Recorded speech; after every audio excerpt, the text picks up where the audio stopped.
Hello, Algebra 1B. Alright, so what we're going to do is we're going to keep on going through our work where we're talking about systems of equations and different ways that we can solve them.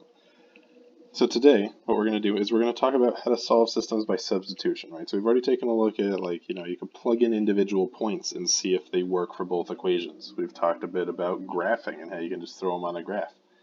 But sometimes it's even a little bit easier to do it with an algebraic style to it, right? Without having to worry about how do I graph this, right? So this thing that we have substitution here is the best solving method when both of the equations you have are in slope-intercept form, right? So if they're sort of looking like a y equals mx plus b sort of deal, this is going to be a really good thing to use. Now it doesn't have to be exactly y equals mx plus b. You could have a system where it looks like, oh, a is equal to 3x plus 1, and then a is equal to negative 4x, right? It doesn't have to be a y, right? But what you might notice is that I've got this one variable equal to this other chunk, and I've got this one variable equal to this other chunk, right? That's the real important part that we're worried about when we're doing substitution. So we have a couple different steps that we would do, right? Our first step is that we would set the equations equal to each other, right? So with that little example I've got over on the right side, right, we've got a equals 3x plus 1 and a equals negative 4x. Well, if a is equal to 3x minus 1 and a is also equal to negative 4x, right, then that means that those blue pieces should be equal to each other because they're both equal to the same thing. Right, so we would set those blue pieces equal to each other. We'd say something like 3x plus 1 equals negative 4x. We'd solve that out from there. Right, so when we solve it out from there, we're going to be solving for the variable, which in this case is just going to be whatever variable is left over. So it's going to be x. Once we find that x, right, x equals something, we don't know yet, what we do is we substitute that answer back into one of those original equations. Right? When we do that, right, say we plugged it into the second one, I would say a is equal to negative 4 times that x we found. That'll help us figure out what a is. Right, so then our final answer, we could say that ax is equal to, the first number and then the second number. Right? I don't think 1, 2 is going to work out for those, but that's kind of the idea. So it might be something that's a little bit easier once we start actually going through some problems. Let's take a look at a couple examples here. So we're going to solve this system by substitution. So again, I know that I've got y equals and another y equals, right? So because they're both equal to the same thing, right, I can set these other pieces equal to each other, right? So negative 3x plus 24 and 3x. So that's what I'm going to start off with. I'm going to say that negative 3x plus 24 is equal to 3x, right? Because again, if they're both equal to y, they have to be equal to each other. So then after that, it's just a quick algebra problem, right? All I'm going to do is I'm going to get all my x's over to be on one side. So what I'm going to do is I'm going to take these x's from the left. Oops. Let me adjust a few things here. I'm going to take these x's from the left, and I'm going to cancel them out. So I'm going to add 3x to get that off of that side, and that'll help me move them over to the right. All right, so these are gone. I now have 24 is equal to 6x. To get rid of that 6, don't forget, all we got to do is just need to divide by that coefficient. 24 divided by 6 is 4, and 4 is equal to x. Alright, cool. We're done, right? Sorry, not quite. Alright, so again, what we need to do is, once we solve for the variable, right, we just did this step here, we need to substitute that answer back into one of our starting equations and solve for the second variable. Alright, so there are two parts to this.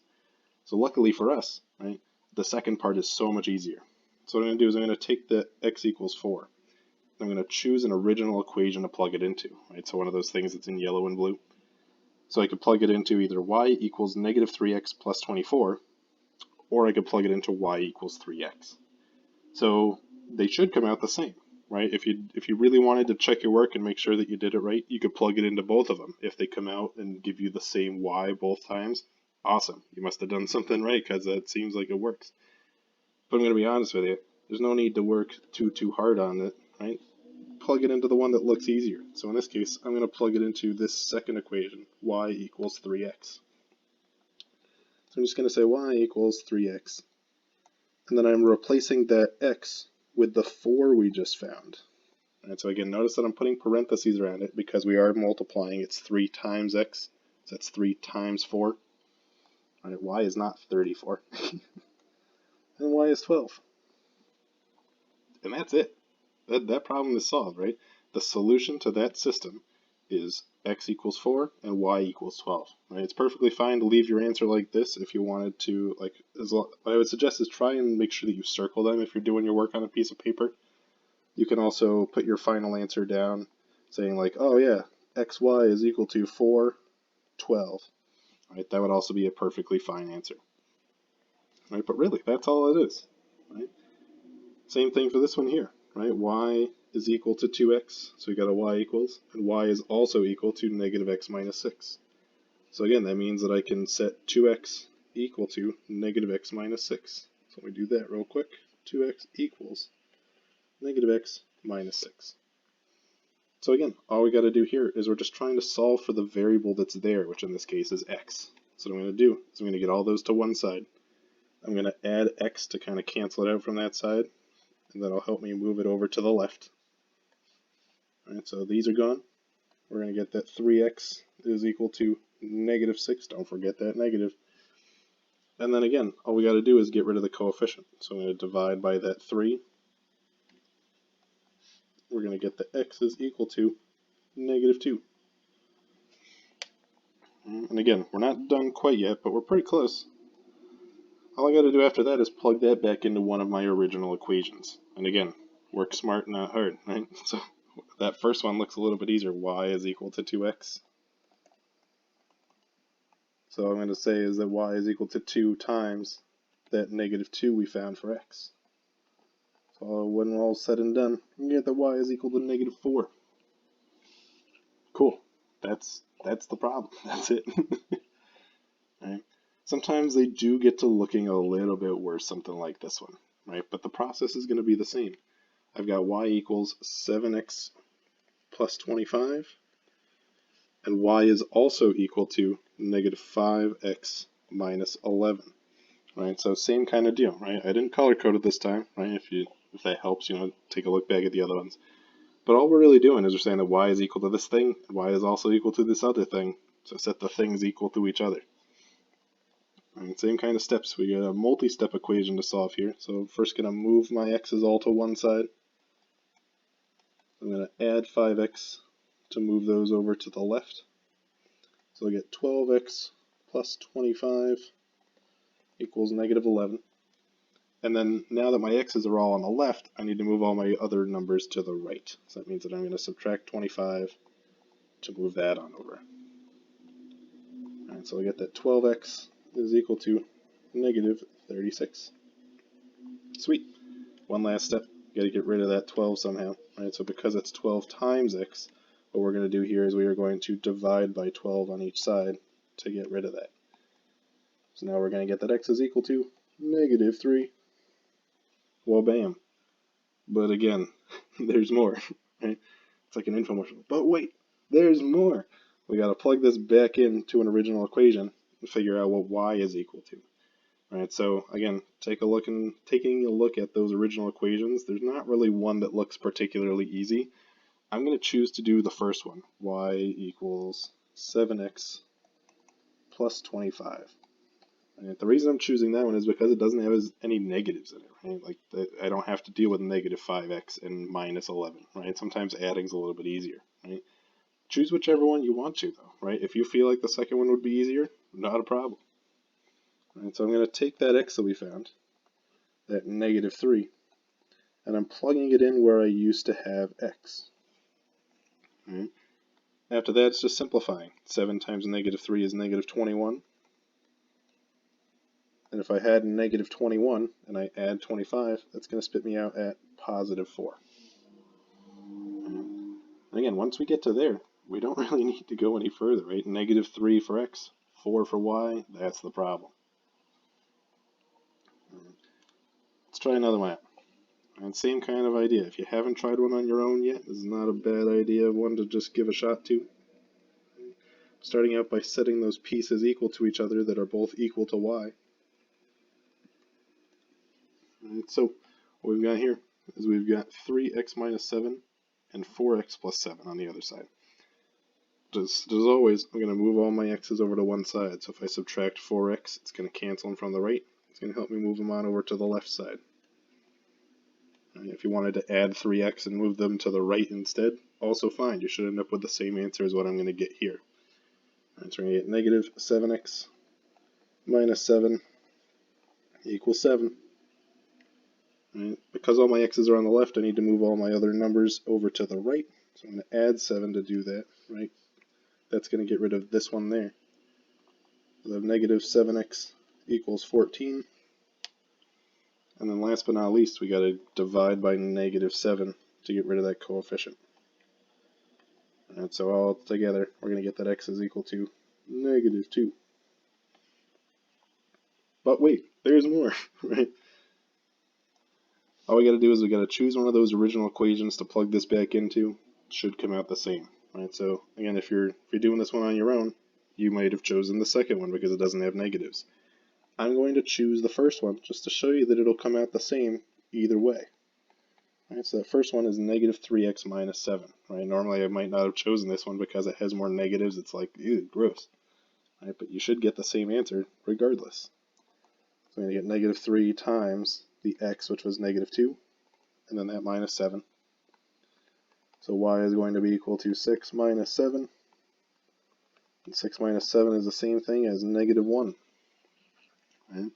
So again, if you plugged that into the first or the second equation there, 4x plus 7, you should get the same thing, right? It would be negative 8 plus 7, which will still spit you out at negative 1. All right, that's really all there is to these. Oh no! Oh dear! Oh gosh! Ew! Right? So fractions do exist. Right? We can't just ignore them forever and pretend they don't. Right? But the problems with the fractions, we're going to start off the same way. I'm going to have 1/3 x plus 3 equals 2x minus 2. Right? So a couple different ways that you could handle this. Right? One of the ways that I like to do it, right, is I like to try and get rid of the fractions as early as I can. Right? So if I want to try and get rid of that 1/3, I need to do the opposite of it to the entire equation. Right? So 1 divided by 3, the opposite would be to multiply everything by 3. Right, so I'm going to wrap everything in a nice warm math burrito, like a nice warm math tortilla, put a 3 on the outside there. And what's going to happen with that 3 is it's going to multiply into each and everything on the inside there. Right? When we have a fraction, like 1 divided by 3, and we multiply by 3, it's just going to undo it. Right? Really what's going on is that we've got 3 times 1/3 there. 3 is the same thing as 3 over 1. We multiply the tops, 3 times 1 is 3. Multiply the bottoms, 1 times 3 is 3. And it comes out to just be 1. Right, so it's kind of like the whole thing just cancels out. Right, so when we do that out, we're going to get just a regular 1x plus 9. On the other side, this is going to be 6x minus 6. Right? This looks a lot better than having the fraction floating around. Right? So now what I'm going to do is I'm just going to move all my x's to one place. So I'm going to move that x over to the right by subtracting. Get that 9 is equal to 5x minus 6. We're going to add 6 to both sides to move that from the right over to the left. To get that 15 is equal to 5x. And then last but not least, we got to divide by that coefficient to get the x by itself. Alright, so at the end of the day, what we're going to get is that 3 is equal to x. Right?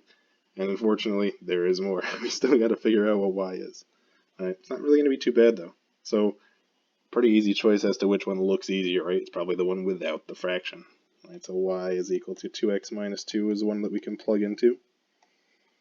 So that's going to be 2 times that 3 we just found, minus 2. And then we're just simplifying.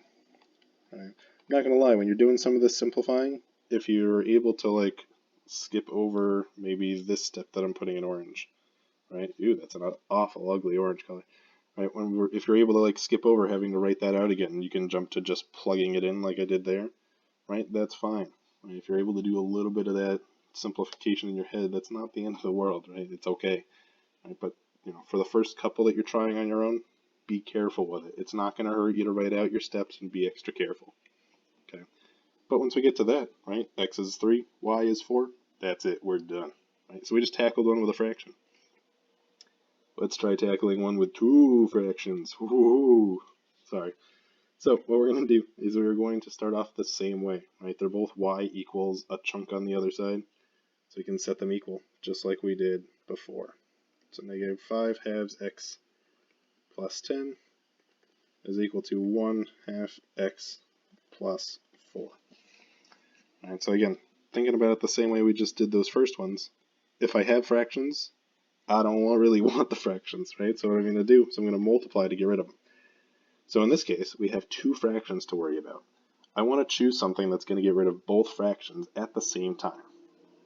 All right, so this is where we find our greatest common denominator, a common denominator. Sorry. So in this case, we lucked out because both of the denominators are 2, right? Say that one of them was 2, and say that this one we had changed to a 3 for some reason, right? Then I would want my common denominator to be 6, so I would multiply by 6, and that'll get rid of both at the same time. You can just multiply them together to figure out what the best option is, right? But we lucked out again, right? They're both 2, so I'm going to multiply everything by 2. Right? If you off to the side need to do a little bit of this fraction multiplying, you got negative 5 halves times that 2. That's fine. Remember that 2 is 2 over 1. Negative 5 times 2 on the top is negative 10. 2 times 1 is 2 on the bottom. And negative 10 divided by 2 is negative 5. So you might notice that all it did is it really just kind of crossed off the bottom of that fraction there, right, and gave us what was left over on the top. Right? That is a helpful shortcut to have. So in this case, that's going to be negative 5x. We're going to get plus 20 equals 1x. The 1 is optional. You don't need it, but you can if you want to.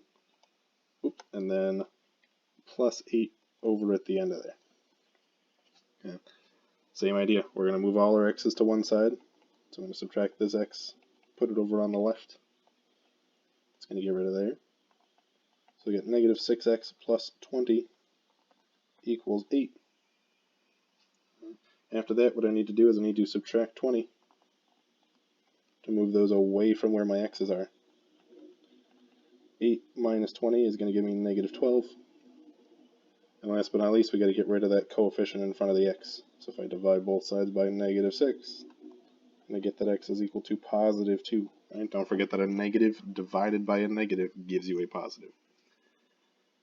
Sweet, so we got x, but unfortunately we still got to find out what y is. Right? So I'm going to bring that over to the side. Right? I really like doing this on paper, like putting this little arrow over to the side, because it helps me separate my work too and keep everything organized. It's not a bad skill to have, is keeping your math organized. What I'm thinking is I'm going to choose the equation that's on the bottom to plug back into, right? This y equals 1/2 x plus 4. Right? I'm going to choose that one because it's got smaller numbers. It doesn't have that negative with the fraction, right? It's probably a little easier to deal with. So 1/2, I'm going to replace that x with a 2, and then plus 4. Right? And again, if you need to do a little bit of this fraction multiplication off to the side, that's never an awful thing to do, right? 1/2 times 2, right? 2 is 2 over 1. Tops multiply, 1 times 2 is 2. The bottoms multiply, 2 times 1 is 2. 2 divided by 2 is 1, right? Help make that a little bit easier if it does. All right, so altogether we're going to have 1 plus 4. And we know that that's 5. Wha-bam. So x is equal to 2, y is equal to 5, and that is it. Right? And that's the end.